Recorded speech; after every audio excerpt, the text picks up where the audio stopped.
Dopamine എന്ന് പറഞ്ഞാൽ നമ്മുടെ തലച്ചോറിൻ്റെ ഉള്ളിൽ രണ്ട് ലോബാണ് തലച്ചോറിനുള്ളത്. ഇതിൻ്റെ നടുവിൽ സബ്സ്റ്റാൻഷ്യ നൈഗ്ര എന്ന് പറയുന്ന ഒരു ഭാഗമുണ്ട്. ഈ ഭാഗത്ത് നിന്ന് നമ്മുടെ തലച്ചോറ് പ്രൊഡ്യൂസ് ചെയ്യുന്ന, സെക്രീറ്റ് ചെയ്യുന്ന, ഉൽപ്പാദിപ്പിക്കുന്ന ഒരു ഹോർമോണാണ് ഡോപ്പാമൈൻ, രക്തത്തിലേക്ക് ഉൽപ്പാദിപ്പിക്കുന്ന. ഈ ഹോർമോണ് ഹാപ്പി ഹോർമോണാണ്, സാറ്റിസ്ഫാക്ടറി ഹോർമോണാണ്, അല്ലെങ്കിൽ ഫീൽ ഗുഡ് ഹോർമോൺ എന്നൊക്കെ അറിയപ്പെടും. ഈ ഹോർമോണാണ് നമ്മളെ ജീവിപ്പിക്കുന്നത്. നമ്മളിങ്ങനെ ജീവൻ നിലനിൽക്കാൻ കാരണം ഹൃദയം 1 മിനിറ്റിൽ 72 തവണ ബീറ്റ് ചെയ്യുന്നത്, ശ്വാസകോശം 16 18 തവണ വരേക്കൊക്കെ ചലിക്കുന്നത്, ഈ നമ്മുടെ ശരീരത്തിലുള്ള വൃക്ക, കിഡ്നി 5-5.5 ലിറ്റർ വരുന്ന രക്തത്തെ ശുദ്ധീകരിക്കുന്നത്, നമ്മുടെ ലിവർ ഈ രക്തത്തെ മുഴുവനായും ഡീടോക്സിഫൈ ചെയ്യുന്നത്, ബ്രെയിന് സർവ്വശരീരങ്ങളെയും കൺട്രോൾ ചെയ്യുന്നത്, മസിൽസ് മൂവ് ചെയ്യുന്നത്, ഞാനിപ്പോൾ സംസാരിക്കുന്നത്, ഇതെല്ലാം എല്ലാ പ്രോസസ്സും നമ്മുടെ ശരീരത്തിൽ നടക്കുന്നത് ഈ ഡോപ്പാമൈൻ എന്ന് പറയുന്ന ഹോർമോൺ ഉണ്ടാവുന്നത് കൊണ്ടാണ്.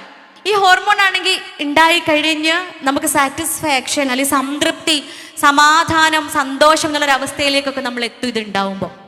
പക്ഷെ ഇത് ഉണ്ടാവുന്നത് എപ്പോഴാന്ന് വെച്ചാൽ നമ്മൾ അംഗീകരിക്കപ്പെടുമ്പോഴാണ്, നമ്മൾ പ്രോത്സാഹിപ്പിക്കപ്പെടുമ്പോഴാണ്, നമ്മളൊരാൾ നന്മ ചെയ്ത് കഴിയുമ്പോൾ, നല്ലൊരു കാര്യം ചെയ്യുമ്പോൾ നല്ലത് എന്ന് പറയുമ്പോഴാണ്, നല്ലൊരു ഭക്ഷണം ഉണ്ടാക്കി കൊടുക്കുമ്പോൾ നല്ല ടേസ്റ്റ് ഉണ്ട് കേട്ടോ ഈ ഉണ്ടാക്കിയ ഭക്ഷണം, എൻ്റെ ചായ വേറൊരു ടേസ്റ്റ് തന്നെയാട്ടോ എന്ന് പ്രിയപ്പെട്ടവരൊക്കെ പറയുമ്പോഴാണ് നമ്മൾ ഉള്ളിൽ ഈ ഹോർമോൺ ഉണ്ടാവുക. പക്ഷെ ഉണ്ടല്ലോ, ഇതൊന്നും ചെയ്യാണ്ട് ഈ ഹോർമോൺ ഉണ്ടാകുന്ന 3 കാര്യങ്ങളുണ്ട്. അതൊന്നാമത്തത് ലഹരിയാണ്, നാർക്കോട്ടിക്സ് ആണ്. രണ്ടാമത്തത് ഗാംബ്ലിംഗ് ആണ്, ചൂതാട്ടമാണ്. The gambling is nothing but mobile phone. നമ്മൾ ഇന്ന് അവൈലബിൾ ആയിട്ടുള്ള ഗാഡ്ജറ്റ്സും സോഷ്യൽ മീഡിയാസും ഒക്കെയാണ് ഇന്നത്തെ ഈ കാലഘട്ടത്തിലെ ഗാംബ്ലിംഗ്, ചൂതാട്ടം എന്ന് പറയുന്നത്. മൂന്നാമത്തത് സെക്ഷുവാലിറ്റിയാണ്, ഹലാലല്ലാത്ത ഹറാമായ ശാരീരിക ബന്ധങ്ങൾ, സെക്ഷൽ തോട്ട്സ്, ഇതൊക്കെയാണ്. അപ്പൊ ഈ വിഷയങ്ങൾ വിശദമായിട്ട് മക്കൾക്ക് ഇങ്ങനെ പറഞ്ഞു കൊടുക്കുമ്പോഴേ മുമ്പിലിരിക്കുന്ന 3-4 ഗ്രൂപ്പായിട്ടാണ് സെഷൻ.